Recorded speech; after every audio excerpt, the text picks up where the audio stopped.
based on benchmarks from comparable regional disasters, physical damage to housing, commercial buildings, roads, electricity, water, and telecommunications infrastructure is estimated between 6 to 7 billion US dollars, equivalent to roughly 28 to 32% of last year's GDP, last fiscal year's GDP.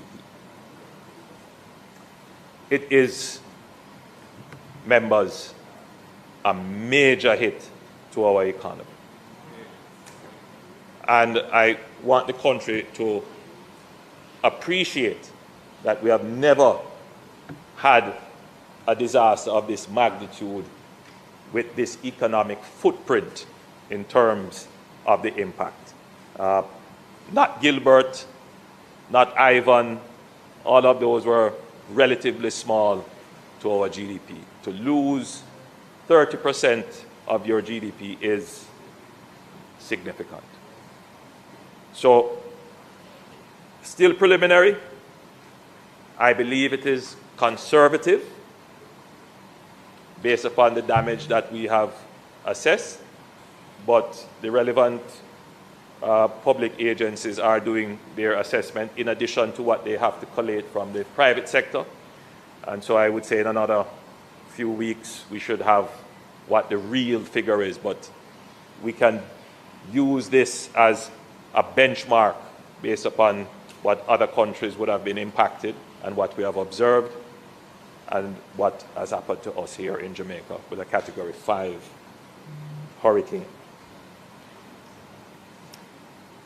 We anticipate a temporary slowdown in economic activity, particularly in the most affected parishes. Agricultural output will decline in the short term as farmers replant and livestock operations recover. The tourism sector, while resilient and working swiftly to reopen, will require targeted support to restore capacity and confidence. Small and medium-sized enterprises, especially those in retail, manufacturing and services, and the creative industries, have sustained significant losses and will need liquidity and recovery support to rebuild inventories, repair their facilities, and restart operations. At the same time, supply chains for food, construction materials, and consumer goods are being actively restored, though some market disruption may occur in the immediate weeks ahead. A very preliminary estimate suggests that short-term economic output could decline by 8 to 13%.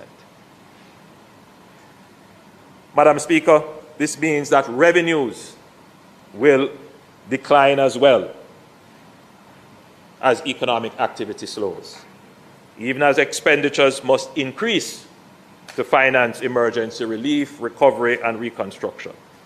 This will place pressure on our fiscal targets. Pressure is a euphemism.